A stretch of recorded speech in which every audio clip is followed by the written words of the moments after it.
Hello students, welcome to Suman master class YouTube channel.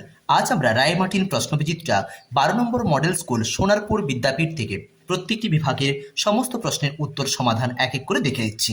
তো প্রথম প্রশ্ন, প্রদত্ত কোনটি সালোক সংশ্লেষের উপাদান নয়? উত্তরটি হলো অক্সিজেন, কারণ অক্সিজেন দিয়ে সালোক সংশ্লেষ শুরু হয় না, অক্সিজেন উৎপন্ন হয়। গ্লাইকোলাইসিস প্রক্রিয়ায় অন্তিম উৎপাদিত বস্তুটির নাম কি? উত্তরটি হলো পাইরুভিক অ্যাসিড। প্রোটিন পরিপাককারী উৎসেচকটির নাম হলো কি? পেপসিন। বাকিগুলো সব কিন্তু যেগুলো আছে মল্টেজ বা টায়ারিন, এগুলো হচ্ছে কার্বোহাইড্রেট পরিপাককারী উৎসেচক। একমাত্র লাইপেজ যা হলো কি না ফ্যাট পরিপাককারী উৎসেচক, তাই উত্তরটি হচ্ছে কি পেপসিন। মানুষের রক্তে উপস্থিত মুখ্য খনিজ পদার্থের নাম হলো কি? রক্তে থাকে লোহা, হিমোগ্লোবিন তৈরির জন্য যা দায়ী উপাদান। হেনরির লুপ অংশে প্রদত্ত কোন উপাদানটি শোষিত হয়? উত্তরটি হচ্ছে সোডিয়াম আয়ন। বাষ্পমোচনের হার বৃদ্ধি পায় বাতাসে ড্যাশ হ্রাস পেলে, আর্দ্রতা হ্রাস পেলে।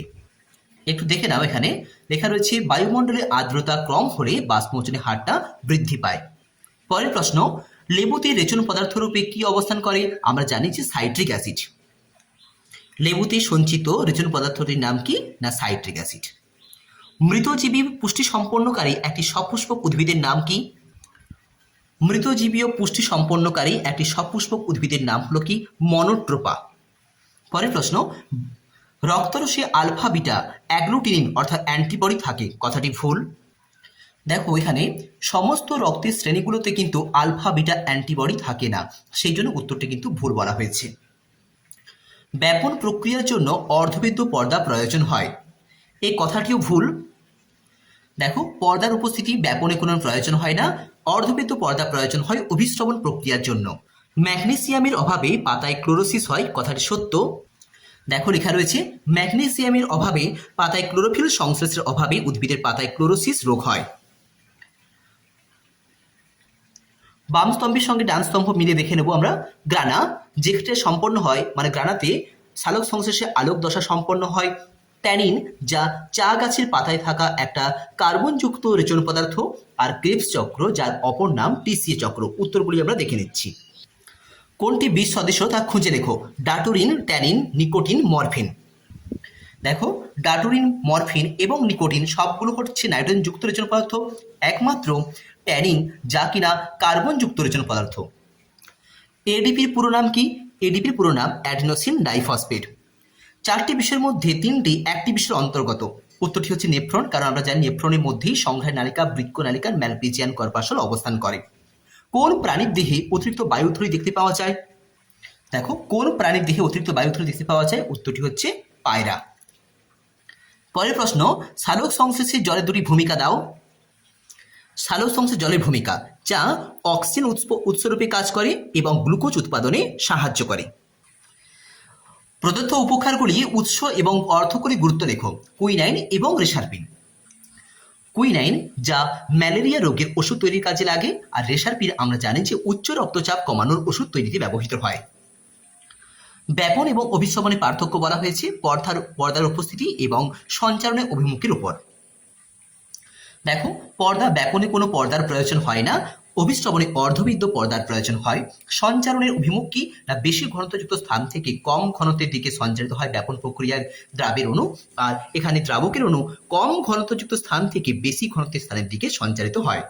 কলসপত্রী উদ্ভিদকে পতঙ্গভুক উদ্ভিদ বলা হয় কেন? কারণ নাইট্রোজেন ঘটিত রেচন পদার্থ পাওয়ার জন্য পতঙ্গ দেহ থেকে পুষ্টিরস, কথাটা আমরা এভাবে বলবো না, নাইট্রোজেন ঘটিত পুষ্টি লাভের জন্য পতঙ্গের দেহ থেকে পুষ্টিরস শোষণ করে, তাই কলসপত্রীকে পতঙ্গভুক উদ্ভিদ বলা হয়। মানব হৃৎপিণ্ডকে দ্বিচক্রী হৃৎপিণ্ড বলা হয় কেন? মানব হৃৎপিণ্ডকে দ্বিচক্রী হৃৎপিণ্ড বলে কারণ মানব হৃৎপিণ্ডের 4 প্রকোষ্ঠযুক্ত একই সময় অধিক অক্সিজেনযুক্ত রক্ত এবং অধিক কার্বন ডাইঅক্সাইড যুক্ত রক্ত, যথাক্রমে অক্সিজেনযুক্ত রক্ত বাম অলিন্দে আর কার্বন ডাইঅক্সাইডটা ডান অলিন্দে, এবং তারপর যথাক্রমে বাম থেকে বাম অলিন্দ থেকে বাম নিলয় এবং ডান অলিন্দ থেকে ডান নিলয় প্রবাহিত হয়। এরপর বাম নিলয় হতে মহাধমনীর মাধ্যমে সারা দেহে ছড়িয়ে পড়ে, আর ডান নিলয় থেকে ফুসফুসীয় ধমনীর মাধ্যমে ফুসফুসে পৌঁছায়।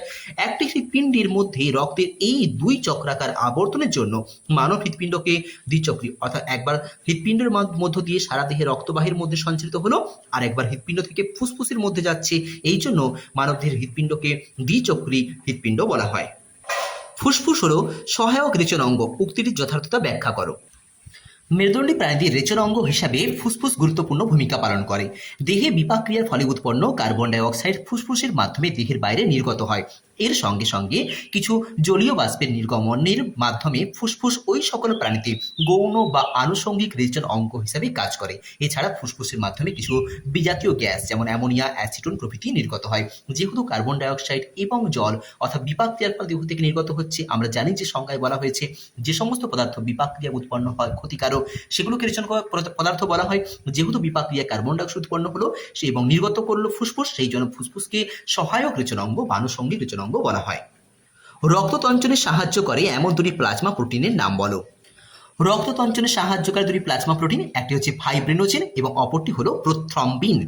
বিভাগ ঘ থেকে প্রথম প্রশ্ন, মানব হৃৎপিণ্ডের লম্ব ছেড়ে চিত্র অঙ্কন করে নিম্নলিখিত অংশগুলো চিহ্নিতকরণ করো। প্রথমে এরকম হৃৎপিণ্ডের ছবিটা সম্পূর্ণভাবে তোমরা আঁকবে। তারপর বাম অলিন্দ অর্থাৎ এই অংশটি বাম অলিন্দ, ডান অলিন্দ অর্থাৎ এই পাশের অংশটি হচ্ছে ডান অলিন্দ, ত্রিপত্র কপাটিকা অর্থাৎ ডান অলিন্দ এবং ডান নিলয়ের সংযোগস্থলে থাকা এই যে কপাটিকাটির নাম কি ত্রিপত্র কপাটিকা, যার অপর নাম মনে রাখবে ট্রাইকাসপিড কপাটিকা। আর কি বলা হচ্ছে মহাধমনী অর্থাৎ বাম নিলয় থেকে যে অক্সিজেনযুক্ত রক্ত যে বাহুর মধ্য দিয়ে সারা দেহে ছড়িয়ে পড়ে তাকে বলা হয় কি মহাধমনী। পরের প্রশ্ন, নেফ্রনের একটি সরল চিত্র অঙ্কন করে প্রদত্ত অংশগুলো চিহ্নিত করো। বলা রয়েছে গ্লোমেরুলাস, বাউম্যান ক্যাপসুল, হেনলের লুপ এবং দূরবর্তী সংবর্ধন নালিকা। এটা মানুষের নেফ্রনের ছবি, যার প্রথম অংশ বলা হয়েছে গ্লোমেরুলাস অর্থাৎ আমরা ম্যালপিজিয়ান কণিকা যে প্রথম অংশ পড়েছি তার যে জালকের মতো অংশ তার নাম কি গ্লোমেরুলাস। বাউম্যান ক্যাপসুল ম্যালপিজিয়ান কণিকার অপর অংশ যা কাপের মতো দেখতে, এই অংশটির নাম কি বাউম্যান ক্যাপসুল। এরপর হেনলের লুপ, বৃক্কীয় নালিকার যে সরু ইউ আকৃতির মতো অংশটি তার নাম কি হেনলের লুপ। এরপর দূরবর্তী সংগ্রহ নালিকা কোনটা, যে বৃক্কীয় নালিকার তৃতীয় যে অংশ যার নাম কি দূরবর্তী সংবর্ধন নালিকা। এখান থেকে এই অংশটা, তো এক্ষেত্রে তোমরা সম্পূর্ণ ছবিটা প্রথমে আঁকবে, তারপর এই অংশগুলো চিহ্নিতকরণ করবে। রক্ততঞ্চন কাকে বলে এই প্রক্রিয়াটি সংক্ষেপে আলোচনা করো। রক্ততঞ্চন যে ভৌত রাসায়নিক প্রক্রিয়ায় দেহের ক্ষতস্থান থেকে নির্গত তরল রক্ত অল্প সময়ের মধ্যে অর্ধকঠিন জেলির মতো পদার্থে পরিণত হয় তাকে রক্ততঞ্চন বলা হয়। যেহেতু সংজ্ঞাতে 2 নাম্বার রয়েছে তাই শুধু সংজ্ঞার লেখা থেকে আমি বলবো সংজ্ঞার সঙ্গে সঙ্গে যে সকল উপাদানগুলো রক্ততঞ্চনে সাহায্য করে, যেমন প্লাজমা প্রোটিন, কোনটা খনিজ পদার্থ, কোন ভিটামিন, কোন রক্তকণিকা, এই লিস্ট দেওয়াও কিন্তু অবশ্যই জরুরি।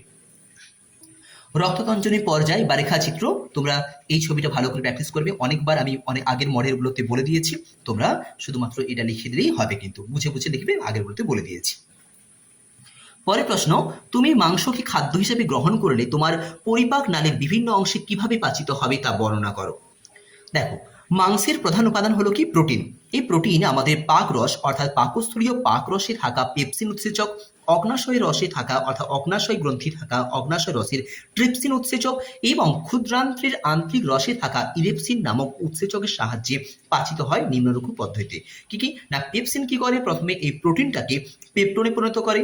উৎপন্ন হওয়া পেপটোন আবার ট্রিপসিন উৎসেচকের প্রভাবে প্রথমে পরিণত হয় লোয়ার পেপটাইড এবং পরে কিছু না অ্যামাইনো অ্যাসিডে।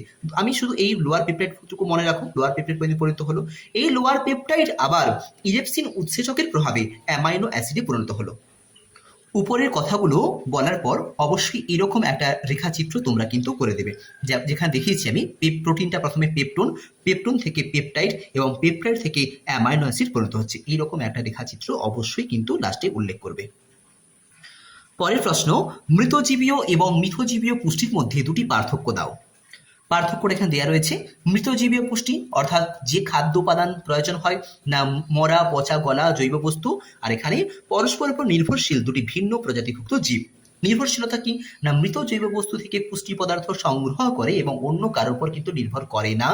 এখানে সহাবস্থান অর্থাৎ একই সঙ্গে থাকা দুটো জীব পুষ্টির জন্য পরস্পরকে সাহায্য করে এবং উভয়ের উপর কিন্তু নির্ভরশীল হয়। এই দুটি করবে এবং অবশ্যই শেষে কিন্তু একটা উদাহরণ দেবে। মৃতজীবীর উদাহরণ কি ছত্রাক এবং মনোসিস্টিস, আর মিথজীবীর উদাহরণ হচ্ছে কি লাইকেন বা রাইজোবিয়াম, এরকম কিছু। পরের প্রশ্ন, শালক সংশ্লেষের অন্ধকার দশার ঘটনাবলী উল্লেখ করো।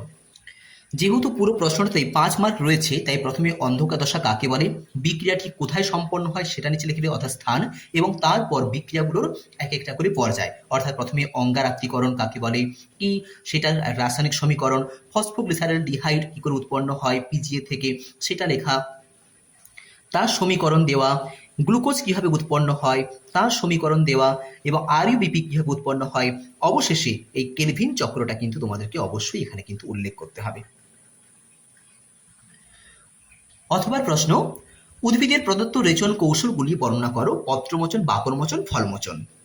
উদ্ভিদের বিভিন্ন প্রকার রেচন পদার্থগুলো দেখো, বিভিন্ন রেচন পদার্থগুলোতে এক হয় পত্ররচন, পত্রমোচন, বাকলমোচন এবং ফলমোচন পদ্ধতি। তো এই পদ্ধতিগুলো লিখবে তোমরা, কোন কোন উদ্ভিদ এতে সাহায্য করে, বাকলমোচনে কোন কোন উদ্ভিদ সাহায্য করে, কিভাবে বাকল বা ছাল মোচনের মাধ্যমে রেচন পদার্থ ত্যাগ করে, অবশেষে ফলমোচনের মাধ্যমে কোন কোন উদ্ভিদে কোন কোন মানে রেচন পদার্থ সঞ্চিত থাকে। যেমন আমরা জানি যে লেবুতে থাকে সাইট্রিক অ্যাসিড, আবার আপেলে থাকে ম্যালিক অ্যাসিড এবং তেঁতুলে থাকে টার্টারিক অ্যাসিড, কিভাবে সেগুলো দেহ থেকে নির্গত হয় রেচন পদার্থ হিসাবে, সেই কথাগুলো তোমরা কিন্তু এক এক করে 3টা পয়েন্ট দিয়ে লিখে নেবে। গঁদ এবং রজনের একটি করে অর্থকরী গুরুত্ব উল্লেখ করো। গঁদ এবং রজন, গঁদের গুরুত্ব কি হবে না, কাগজ শিল্প, কাষ্ঠ শিল্প, বই বাঁধাই করতে ব্যবহার করা হয় কিংবা ছাপার কালি তৈরি করতে ব্যবহার করা হয়। রজন, যা কিনা হিং গাছের, রজন একটা হিং গাছ যেখান থেকে পাওয়া যায় রজন নামক একটা নাইট্রোজেন বিহীন রেচন পদার্থ, যা কি করে হিং রান্নায় ব্যবহার করা হয়, কিংবা পাইন গাছ থেকে যে রজন পাই তা আমরা ভার্নিশ শিল্পে কিংবা কাঠে রং করতে ব্যবহার করা হয়। এছাড়া সবাই আমরা জানি যে শাল গাছ থেকে প্রাপ্ত ধুনা নামক রজন পদার্থটি কি কাজে ব্যবহার করা হয়, পুজো অর্চনার কাজে ব্যবহার করা হয়। এই পয়েন্টগুলো তোমরা কিন্তু এখান থেকে করে নেবে। আজকের এই আলোচনা তোমাদের মনোগ্রাহী হলে অথবা এই ধরনের আরও নিত্য নতুন ভিডিও পাওয়ার জন্য এই চ্যানেলটিকে সাবস্ক্রাইব করে আমার পাশে থেকো। মনোযোগ সহকারে দেখার জন্য সবাইকে ধন্যবাদ। সবাই খুব ভালো থেকো, এবং নতুন টপিকটি আসার আগে তোমরা এই আজকের এই আলোচনাটা ভালো করে একবার রিভাইজ করে নাও, ভালো করে দেখে নাও। যদি কোনো জায়গায় বুঝতে অসুবিধা থেকে থাকে তোমরা আমাকে অবশ্যই কমেন্ট করতে পারো। ধন্যবাদ।